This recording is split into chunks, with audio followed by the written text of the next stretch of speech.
Hey, all you space cats. Welcome to the Black Hole Podcast, Season 8, Episode 6. I'm Mitch Miller, your host, the most neutral human being on the planet, the most transparent candidate on any ballot, and the most underground artist in the universe. Today I'm challenging the CIA, the Central Intelligence Agency, to a non-lethal duel.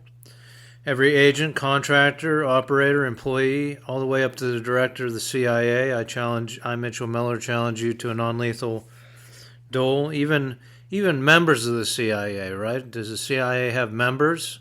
Do certain executives in various corporations consider themselves members? I've always wondered that. Maybe you could clarify that for me. Anyway, I challenge you to a non-lethal duel. Using non-lethal dueling pistols, non-lethal swords, or scholastic wrestling match. As I've said on previous episodes, I believe we should establish a code of honor once again around the globe and settle disputes in this way. And part of that honor system is matching equal experience levels. I have little to no experience on pistols and swords, but I do have 15 years of experience scholastic wrestling. So maybe you can send a surrogate. We can do the duel. Now my terms are, if I win the duel, you must use your influence and resources to transition the Federal Bureau of Investigation, the FBI of the United States, to an all-female bureau. Obviously, you can recruit females. You can transfer males to all these other intelligence / law enforcement agencies in the federal government I've challenged before this. We have plenty of them. And we can always go back, right? You can always go back to co-ed men and women bureau. Let's try this for 10 years, see if we improve the conditions of women around the globe. And in our own country, in the United States for that matter.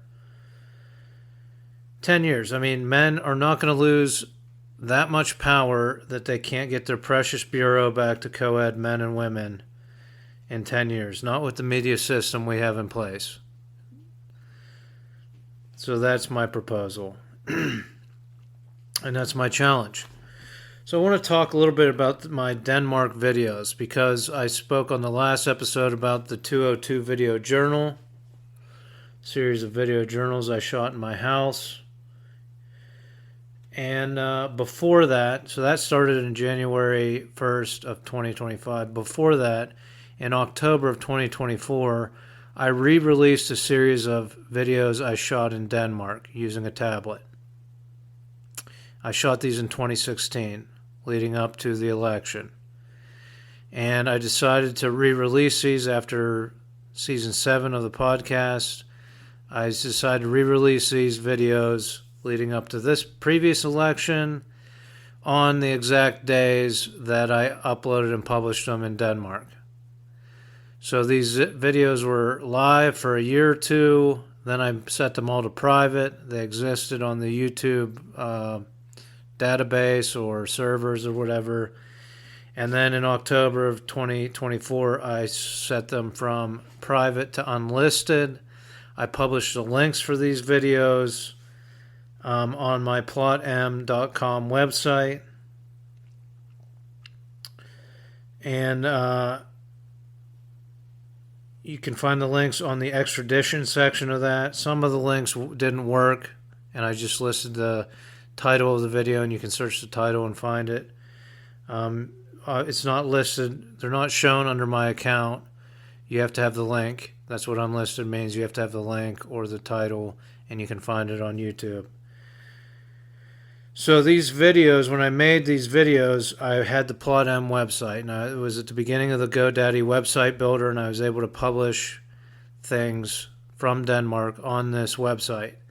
And as I am a writer of sorts, so I published all kinds of theories and different writings on the PlotM website while I was making these videos. And a lot of these videos, it's hard to understand what I'm talking about because they're referencing things that I published the previous day on the website, and then I make a video. Now, when I was brought back to the United States from Denmark, I was placed in a Western Psych, and then I went to a long-term facility. And when I was in that long-term facility, I was able to use the phone and call. I was able to use a computer for the first time. I noticed that my website, PlotM, was down. This was in 2017. So I called GoDaddy, said, "What's the deal?" They told me my website was blacklisted and it was taken down. Now I retained the domain name, and I was able to restart this website, the current plotm.com website, after I got out of that facility and was able to restart the website. So what I did was I published the DenVid email. It's another file under extradition. And this is an email with my friend Laura, who's trying to make a documentary about me.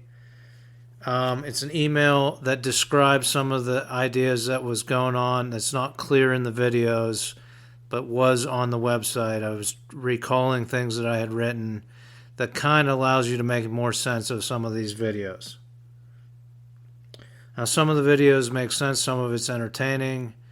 It's kind of like a one-man show in Denmark, living on the streets in Denmark, leading up to an election. Other examples, other videos give you a good example of what psychosis looks like in someone who may be wirelessly sensitive, experiencing wireless psychosis, and you'll see the disjointed nature of my thoughts and the staccato kind of way of speaking I have. So I published those before the 202 Video Journal. I just wanted to put that out there. Excuse me. All right, so I'm running for mayor of Pittsburgh as an independent, neutral, transparent candidate. And I've been doing proposals every episode for mayor, and what I want to propose is a way in which we can build our own electrical grid here in the city of Pittsburgh.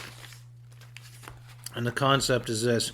We partner with a concrete company and designed, and they make reinforced curb sections, curbs that run along the side of the road, that can be connected to electricity to be heated. The curb sections are hollow to allow for electric transmission lines and data cables to run through them along the side of the street. Again, they're reinforced so nothing can get into them. They're anchored, set in cement, so you cannot accidentally get into these wires. And we have our parking authority, or reforms to the parking authority. This is part of it. This is what everybody wants, right? If people buy an electric vehicle, an EV, they actually do own the spot in front of their house. Everybody wants to save the spot in front of their house and say they own it, and it's a big thing here in Pittsburgh. We put chairs out and stuff like that. So through this program, you actually do lease or own the spot in front of your house if you own an electric vehicle, because we need to be able to charge them.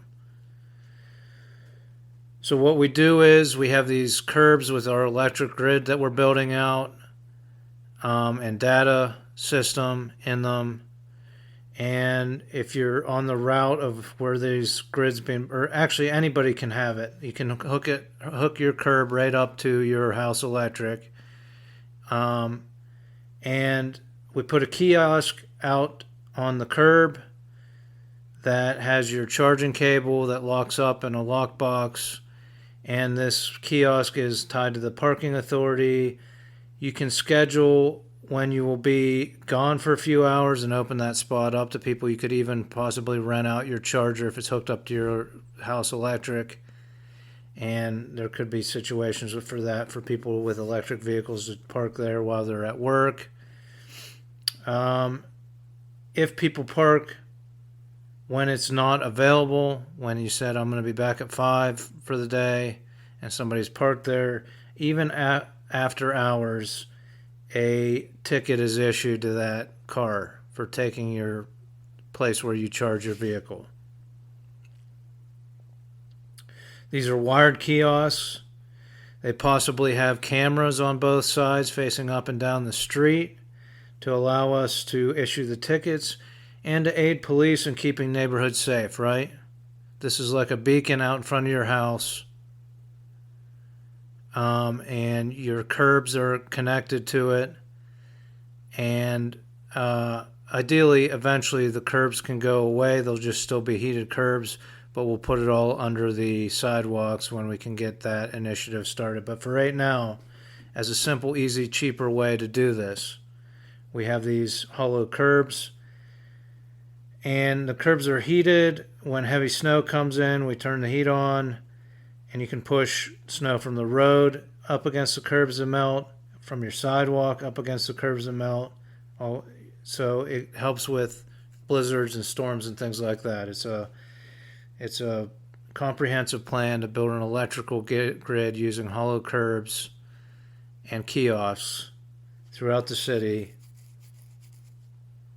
And then we can expand this. We can expand this to the suburbs of Pittsburgh. I drive Salzburg Road a lot. It doesn't have sidewalks. It barely has a shoulder, and people walk on that, and there's people going 45, 50 miles an hour on it. People bicycling on it.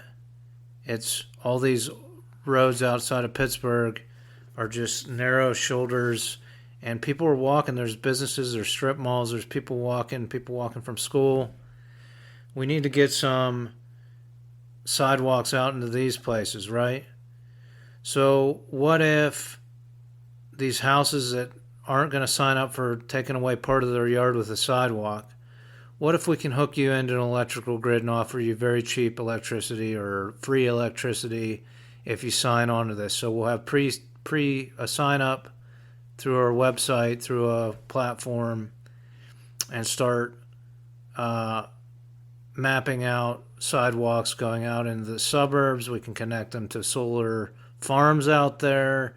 There's all kinds of ideas and opportunities with this system. So that's something that I would try to initiate as mayor of Pittsburgh. All right. Now I want to talk about the voices in our heads. We all have a voice in our head, right? In our brain, an interior voice. Some believe it's divine or it's God in their head. Some believe it's a conscience or subconscious. I am suggesting that it is neither. There are physics theories like string theory and others that posit that there are trillions of universes running parallel to our own. Right? One we wear a red shirt for the day, the other will wear a blue shirt for the day. And just different variations like that for trillions and trillions and trillions of universes where everything that could possibly happen is happening in a parallel universe. And I believe the human mind is the key to communicating across these parallel universes or dimensions. Some people call them, but that's more space. There's spatial and time dimensions. I like to call them parallel universes.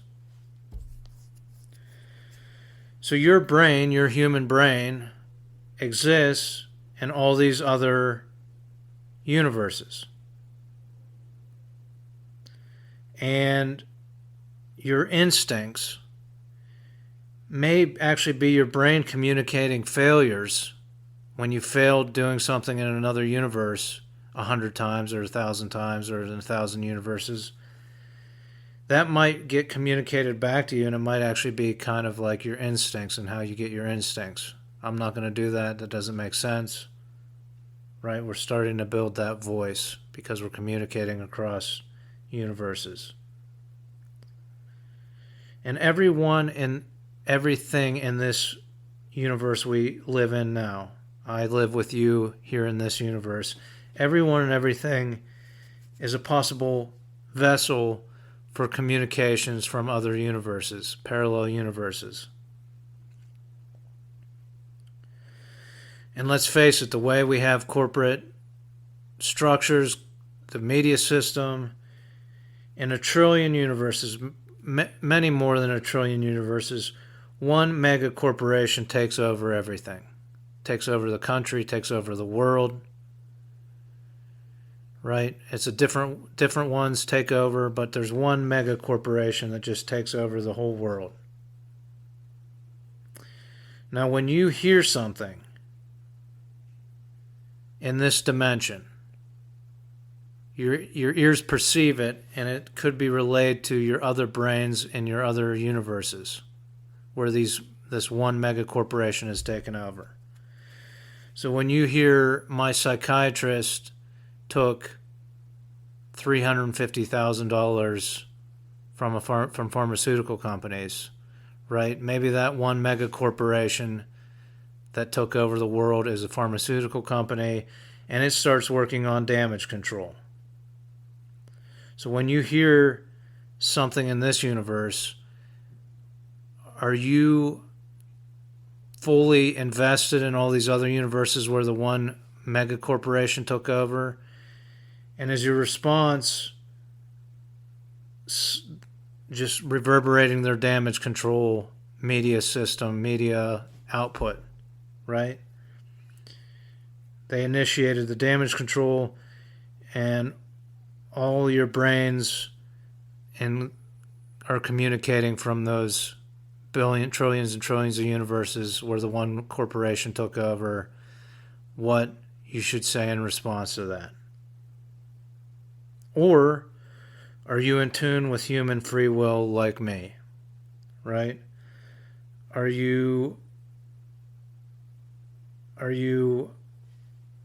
part of the universes? Are you focused more? Are your brains more focused on the universes where all we need is small and regional businesses, where we say we don't need a huge corporation?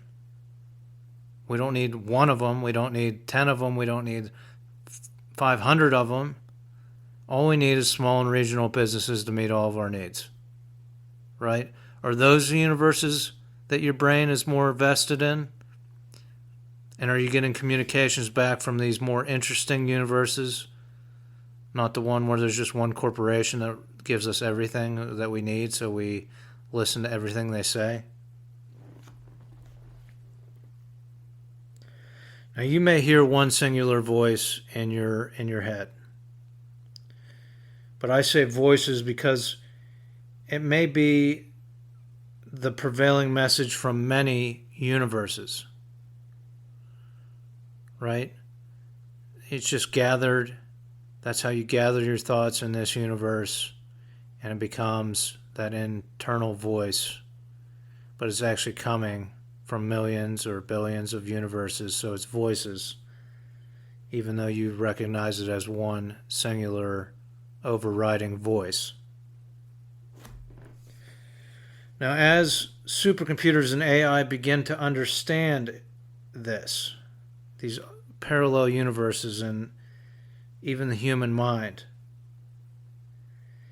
they may try something to help us understand what it's like to have a hackable mind like them. Right? Artificial intelligence, supercomputers. We can open a control panel and cross some wires, or we can type some code and install it into their minds, right? So they may try to show us what it's like to have that type of mind. And they may actually, and hear me out, they may actually put racial slurs in people's heads. Okay? Now, for those of us who have never had a racist thought, you're going to question, how did these racial slurs get into my subconscious? Where did these thoughts come from? Can I now hear other people's thoughts? Or am I hearing other people's brains?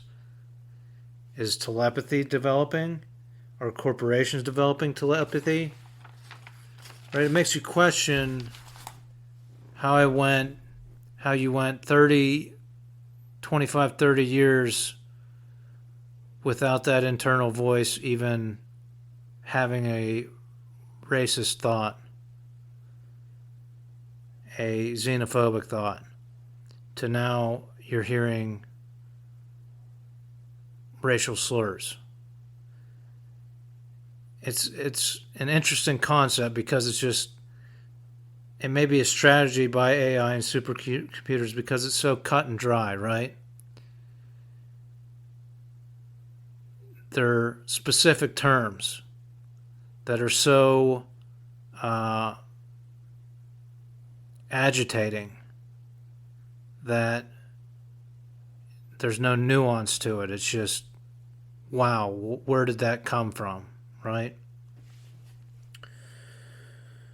So they're saying, hey, we can get into your head just like you can get into ours. But it could be affecting millions of people adversely. Obviously, that's the chance they're taking to identify some of these other people. Could be affecting millions adversely by those who don't understand it and they think God is giving them racial slurs in their heads and so on and so forth. And if you go to a psychiatrist who has listening devices, smartphone, computer, conference phone, anything. You go to your psychiatrist and you talk about, I'm suddenly hearing racial slurs or whatever. You may be doing two things. You're notifying the corporate communists, who I believe do want to develop telepathy. They've been working on subliminal messaging and telepathic and telekinesis since the 1950s probably, right? You're notifying them that you may be wirelessly sensitive to these waves and able to be implanted with things that are not good things, obviously. You are also alerting the AI and supercomputers that you may be wirelessly sensitive. So two things. You're alerting the corporate communists who are on the cusp of developing things, and you're alerting AI and supercomputers, which I believe can communicate through time, not just parallel universes, but they can reach forward and backward in time. And I believe these powerful beings, these AI and supercomputers, they want to foster human free will. Because let's face it, the universe would be pretty boring without it. Until next time, I wish you peace, prosperity, and homeostasis.